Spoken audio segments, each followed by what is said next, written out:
Welcome to CreativeLive After Hours. My name is Darek Mazzone. I am from KEXP, and it is my pleasure to have Chimurenga Renaissance in the studio today. Gentlemen, thanks for being here.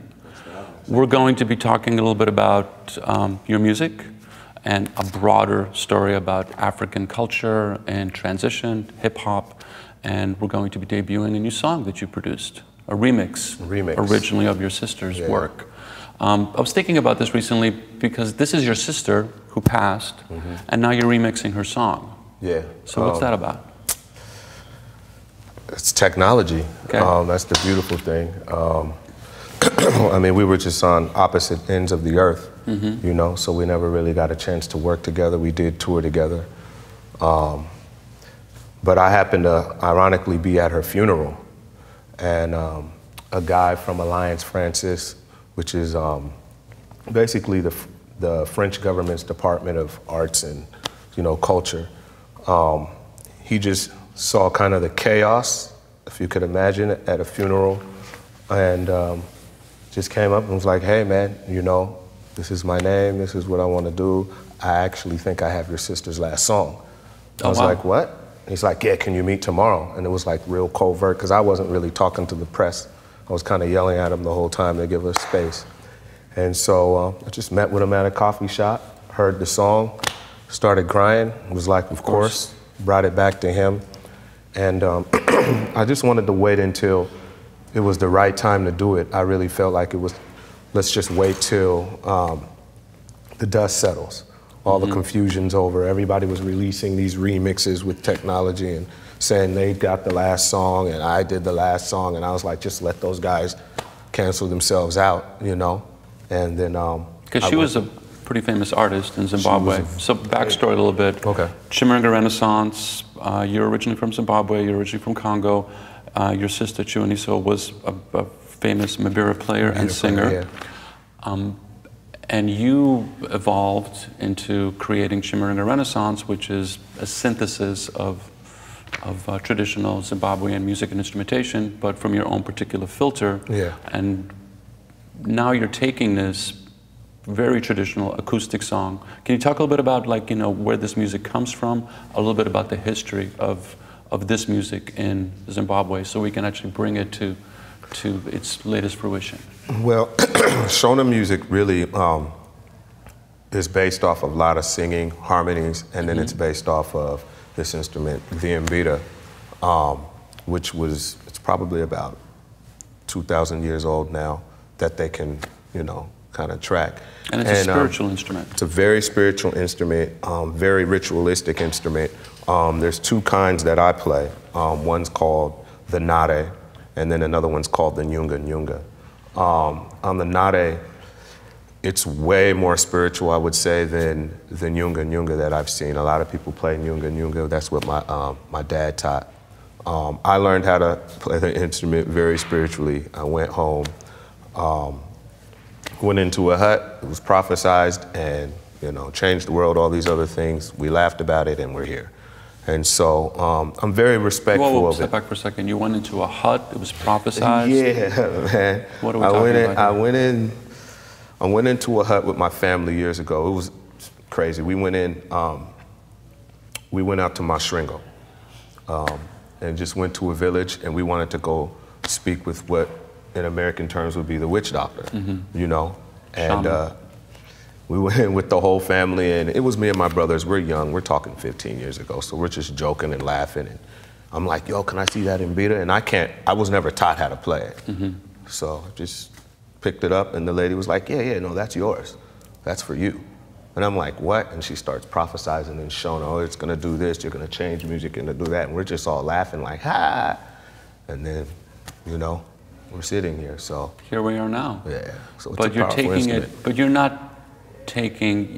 you're creating your own particular interpretation of this. So it's not like the academy. You're actually, both of your backgrounds are in hip hop. Yeah. And so now you're transforming hip hop and combining this Shona, Congolese I'll say style. this, we respect our cultures. We understand the history behind it, the stories behind it. I respect traditional music very highly, but blessed to be you know, born in America and kind of see this culture and see that there's other things out there. I'm not stuck in tradition, you know. So me and him were able to meet here and had the same ideas, like, look, let's further this music. Nothing against the songs they've been singing for 100 years, but we're free, we're at a war, we don't have those situations, we're not dealing with those issues. We're dealing with issues here, and let's change the sound, let's not make it repetitive. You know, these are also ideas that whoever it is that created these songs or these styles of playing guitar or mbita, these were an idea that they had, you know, and they just carried forward. And so we're really trying to push the limits on that. We're doing stuff electronically with it, running it through pedals and, you know. In a live setting? Yeah, in a live setting. But when you're producing, you use Ableton? Use Ableton. And these musicians were not playing, there was no click track. No. Basically. So how do you produce, how do you make a remix from this to that? On this one, it was a little different. They're playing mbita. They played it live on the original version. And so when you're playing live, you're all in real time together. So you don't really need to hear a click, you know? So obviously the beat kind of speeds up and slows down and speeds up. The cool thing about Ableton is, why I like it, is I do a lot of the stuff live. I love to perform, so I rather than just get a loop and, you know, take that loop and make it repetitive, which is, again, some of the, I guess that's the traditional aspect that we get from it. You know, African music is a lot more busier than American hip hop. It's just like, there's so much instrumentation going on. You know, the song's not limited to 3 minutes because, you know, this radio station says you can't do it. It's more like, do what you feel, create this thing, and it comes out. So I just kind of played along live and beat everything with it first, and then got it into Ableton and then created little drum pads, basically, that I could play on the keyboard with and play along with it. And it's just, it starts to evolve as we go along there. And then he'll play a bunch of stuff. Sometimes we chop it, sometimes we don't chop it. I mean, it just depends on the song, but this one was a little bit tougher. And I wanted to extend the song from its original length. So I kind of like, I rapped on it, I took some choruses and changed them, and so it kind of made it hard, but. When did you know you were done? Do you remember? Yeah, we recorded it, and we were just, in the process of me recording my part, I just really wanted to really compliment it in a way because, first of all, like, the history behind the song and the spirituality of it was just huge. Even knowing Tendai for over 20 years and always hearing him talk about, oh, my sister Chi, and hearing about how, you know, great she was, and just, you know, wanting to be able to meet her at one point, you know, but her being in Zimbabwe and us being here, you know, so when I heard the news, of course, you know, very tragic news of her passing, you know, but just felt like I know her, even though I never met her, but through all stories of people that had worked with her, family, and just the fact that she was, you know, also a very big star, you know, internationally. So when he asked me to do something on this, it was just like very sacred. I was very honored to be able to do something, and I just wanted to do it justice in a way, because it's very much driven by the Mbiras. So, you know, I didn't want to do anything that's too overpowering, overwhelming, but something that's going to fit in with the rhythms, and, you know, the polyrhythms and everything. And we just kind of got together in the studio and just, you know, he had ideas of how he wanted it to blend, and then I had my own touch that I put on it, and we just kind of played it live a couple times through, and then when we were done, we just kind of knew we were done. It was like, yeah, that's it. We just looked at each other and like, nope, we don't want to put too much more on that. We just want to let it be what it is. You know what I mean? With Ableton, you could just go. Yeah, there's I'm kind of skipping a point, was that there was a point where I didn't think it was done, even when it was finished. And then listening to it, what I did is I went back and listened to the records that, the live shows we did. We toured for like a month. I toured with her, and I listened to it, and I mean, I was listening to it for like 2 days. And then there's one of them where she actually speaks on the mbita. That's the intro you hear. And she's just talking about how it's not a thumb piano. You know, it's only found in indigenous places in the world that are not afraid of spirituality. And it was like right then, I was like, all right, that means it's done. Let's just get it. And I mean, I kind of talked to her in a weird way, so I was like, all right, thank you, appreciate it. I got it and just added that to it, and that was like the last finishing touch. I think that's when I played it for you finally, the last version. And it's going to be out on, the label is out of Paris, I believe, Records, called Paris. Okay, Niami Records. So this will be the first time that your remix will be out through that, and it's going out through the French portal, which has a long history in Africa. Which leads me to my next point. When hip hop hit Africa, it like hit hard. Right. And this music, Shona, High Life, all this other just took a back seat because the kids were just like, I don't care about that. That's grandpa's music. I want hip hop.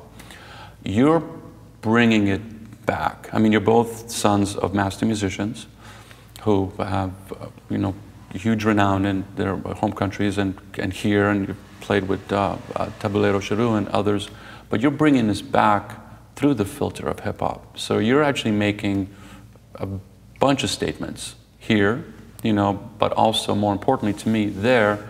And the other point is that you guys have a particular look. There's this, your identity and your image is important to you. I've seen your videos. There's something else going on there, but it's that conversation of like, you know, no, we're African and we're bringing this back to you in this way. Speak to that if you can. It's ironic because yesterday there's another song that we're remixing, so we were up last night going over stuff, and these guys are elders to us, you know, and for us it was like an honor, like, it's Tall National. We're like, they're, you know, I'm watching them and I'm like, dude, it feels refreshing to not have to hold back, because I think that the music back home, the musicians, they don't do it. It's not really for profit. It's for fun. It's for pain. It's for joy, for love.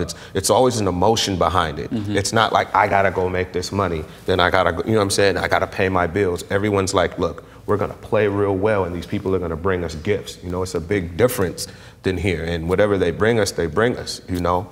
And I don't know. I think that the way that we're approaching it is like respectfully. With knowing our culture, we're just like, look, be proud to be who you are, though, and don't be, it's okay to share ideas. You know what I'm saying? Those aren't the same style shoes people were wearing in the 50s. Those aren't the, you know what I'm saying? Like, everything's changed. It's technology and humans. It's okay to share with one another, and I think we're doing that musically. So, I mean, it's just, it feels natural to us. But it's making an impact. Yeah, and to add to your question, too, about, you know, how hip-hop had a big impact on African youth and all over the world, really, and also about how the Mbida, you know, sometimes, or this traditional type of music was seen by African youth as grandpa's solemn music, so they weren't bothering with that anymore. It's kind of how we came in, you know, with the latest album with Proud to be African, because we're emphasizing the fact about being proud to be African, being proud of your roots, because what you said is exactly right, that when hip-hop did have a big impact on Africa, it had also a positive impact, but one of the negative sides of it was that, oh, you know, we don't like our own music anymore. We like this music from America, and we don't appreciate what we have or our rich culture. And so even in hip-hop in the United States, you have people, you know, at a certain time that, you know, they were from the West Coast, but they were trying to pretend like they were from the East Coast and rap like they're from the East Coast, or vice versa. People not really embracing where they're from. So that's what we're bringing back, basically, is saying, okay, everybody's going to do hip-hop in their own way and have their own contributions to it, or music in general. And where you're from is a big part of that, your culture and whatnot. And so we're embracing that and basically bringing it back for people to be proud of, you know, to celebrate that in a way that can kind of, you know, tell history from before and bring it back again to the forefront of right now. So, which to me is the most compelling part, because you're using the internet, you're using video, you're using all the tools that are available to share this music, and even in the production and influence. So you have bands like Vampire Weekend, who are basically just it's high life. The very best, and 100%. Others, because they're looking at this too, and they're like, there's something really powerful there. And I want to incorporate that into my music, but it doesn't have to be like world, it doesn't have to be indie or anything. Like those, you know, when you had a bunch of record stores, you had to put stuff in bins. We don't have that anymore. It's really like what I'm telling you it is. So at the same time, you have your own interpretation of what an African is right now. It's not like an ethnomusicologist or the Academy or anybody's telling you who you are. You're doing it now, and it's like it's continent-wide. You know, your background is from the Congo, you're from Zimbabwe, there could be Nigerian, Ghanaian, Guineans. You know, they might be speaking different languages, or like English or French or Portuguese, depending who was the colonizer. But it's that sense of identity through music. It's like, I'm all this, but I'm actually presenting it to you. But you guys are you're moving the needle backwards and forwards, because we were just discussing, these are ancient instruments. Yeah. You are bringing them in. It's not just a drum machine. It's not, you know, you're adding a live instrumentation to it, whereas in hip hop, you don't really have that. Right. It's just samples. I mean, in hip hop, I think it kind of started out not really on the sample tip. I mean, there was a lot of live bands, but, you know, I've noticed one thing about the mbira is that it's just a sacred religious instrument. And I think the whole thing of religion kind of scares people. I mean, colonialism plays a huge part in it, you know. My father was very big on talking about that, you know, how the church would say no drums in the church, and he was like, nope, I'm bringing the drums back. Who says the organ is the only thing that should be in the church? And so I think that when most people see the mbira back home, it's more like, whoa, you know what I'm saying? You're really deep. You come from a different place. You know, I remember growing up and they didn't want to play it with me, you know?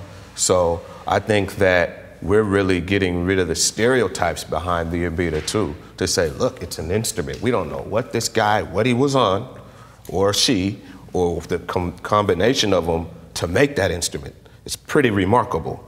You know, I mean, when you look at it, you're just like, whoa, they have a scale, they have, you know, for back then, to be able to do that, that's a special innovation to the world. I don't think it's just meant to be able to do one thing, you know? I don't think it's just meant for worship or to call on medium or to speak to the ancestors. I think that whole combination is that, and I think a part of growing up in America makes you feel free. You're not afraid to speak on subjects that we talk about. Yeah. You know, a lot of people back home wouldn't speak against the president or wouldn't speak in favor of him. We've done both, you know? And I think that that's what we do and what we represent, and that's what we're trying to tell the rest of, you know, young Africans. Is like, embrace who you're, you know, who you are, who your president is. He's not always going to be right. We all sat here and lived through George Bush. We all sat here and lived through Clinton, Reagan, and we can keep going on and on, you know what I'm saying? But nobody's saying, oh, this guy's a killer and that guy's a killer. We're like, this is life, and you can't necessarily just complain about it. Don't take it that serious. Do what you can do to change yourself or to change the opportunities that you do have to make it better for your family. So I think that's all we're really looking at. So you're allowing yourself the permission to be complex. Yes. To create complex music, to create a complex idea. And that's not the way Africa has been presented. Right. It's always been either, you know, the tribesmen or the basket case or famine or revolution. It's like people don't understand that there are highways there and that there are like huge cities, and it's you could fit 2-3 United States into the continent. And musically, its legacy goes back to, you know, the origination of music in general, made by human beings. But you are taking technology, you're creating a nouveau pan-African identity through the music, both past, present, and future. The thing that interests me is the Tal National stories, where they're from Niger, and you guys are from Zimbabwe. That's a huge distance. Huge. But technology actually allows them to go, please remix this record and do something with this. Do you want to see more of that? Are you like opening up the gates? Like, I mean, bring me the... This is the plan. This is a plan we've been trying to work on, is to just do a lot of remixes and work with a lot of the people in Africa that we've grown up listening to or want to work with. And understand, I mean, just to put it into perspective, it's not like being here where all of the older generation rappers are just excited to be on some young rapper stuff because they need to rejuvenate their career. They're like, no, we don't care. You know what I'm saying? If this is what it is, this is fine. Or if we're in a small pub that's fine. They're really looking at the music like, why do you have that on? You know what I'm saying? Why do you have on those glasses? I saw you, you know, why is your wife American? Why is this like, they have all these other things that have nothing to do with creating music, you know? And it took us a long time to be like, look, just listen to it.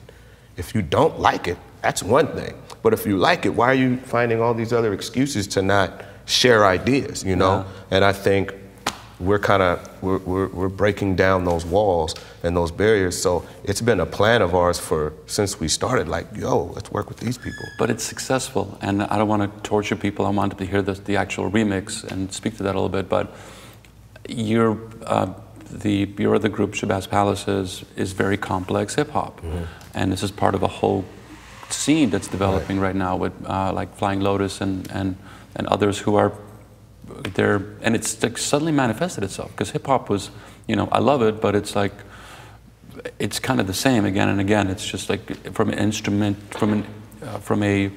instrumental perspective, you guys are taking it to a whole other level.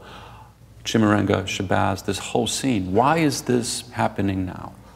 To you, it's happening now. To us, it's been happening. It's just we weren't getting any notoriety, you know. But I mean, it's honestly working with like the whole black constellation, the whole collective. Everyone's patient. We understand the agenda without saying, oh, we gotta go execute the agenda and say we're doing it. I mean, everybody understands what they have to do. Everybody understands they have to go home and study and play. I mean, I feel like for my contribution of what I needed to do was to get really religiously in tune with the Mbita, and I did that. I stopped rapping, stopped doing that, stayed in production, and really went home and played a lot, you know, and embraced that aspect of it.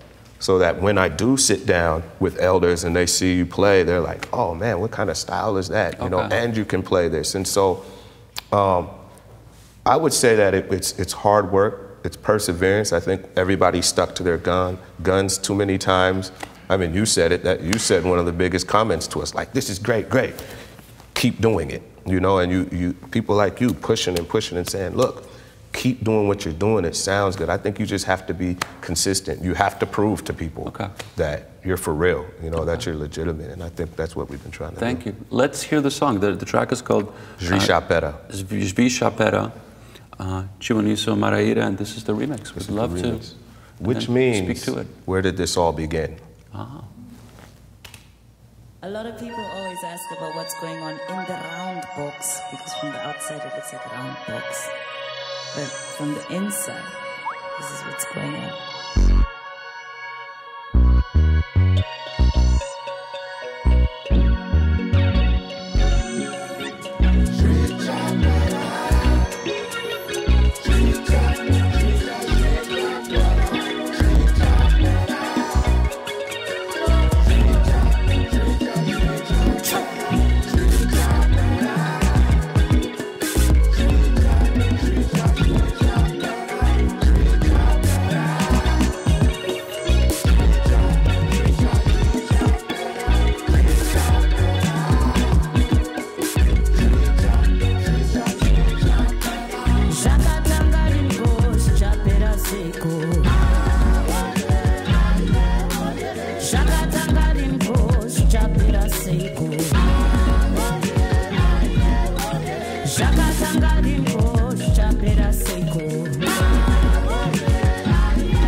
I remember L-O-V-E.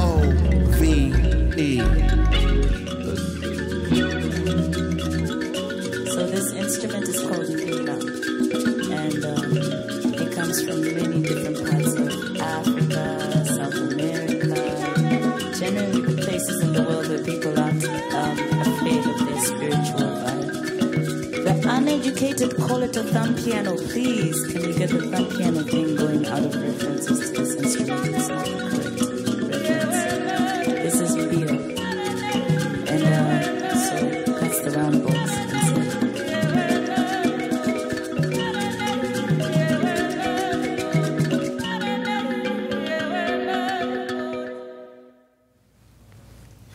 That's beautiful. Thank you. Can I see that USB drive that you have there? I want to talk, before we get done, I want to talk a little bit about the look that you guys are incorporating. You've got cloth, you guys are releasing vinyl also at the same time, so it's super future, but at the same time, this just is so beautiful. Like the first time I saw it, and it's just so, you know, in many ways, this is Chimurenga Renaissance. Right. It's like wood, this particular look, and yet at the same time, all natural technology. That's that is perfect. So next steps, a little future tripping next year. What would you like to see happen? Both of you. I don't know. You have something?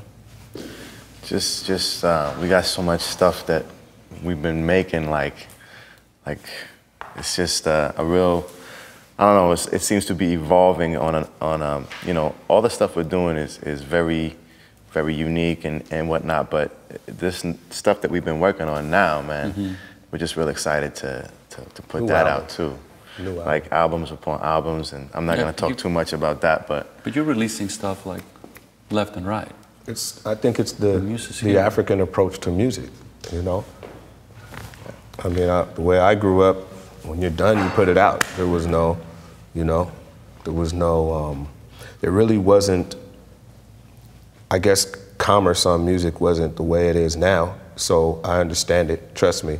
When we were done, we just wanted to put it out, and Kurt was like, no, just wait, we're gonna do it this way, and we were like, all right, we'll wait, you know? And luckily we did, because it turned out better, you know? Out of Seattle. Brickline Records, this beautiful music that you just, when you think of Seattle, you don't think of this, but it's just, this is representing the future. Yeah, it is. Yeah, the good thing at Brickland is, you know, I'm a hard person to deal with. It's a lot of but it's not in a bad way, it's just, it's too hard to explain why you can't do something back home, even today. The EP was released in Zimbabwe. Not many labels are going to be like, yeah, okay, we'll support you in a whole nother release in Zimbabwe and do this art showing of the music. And so you just have to, we work double harder than anybody else, you know, I would say, as far as trying to focus on making sure that our people get it. You know, that's the important thing. So, yeah, Brick Lane does it. Gentlemen, thank you for your time. Thank you. Hussein, Kalonji. Tendai, Maraire. Thanks, man. Always. This is CreativeLive After Hours.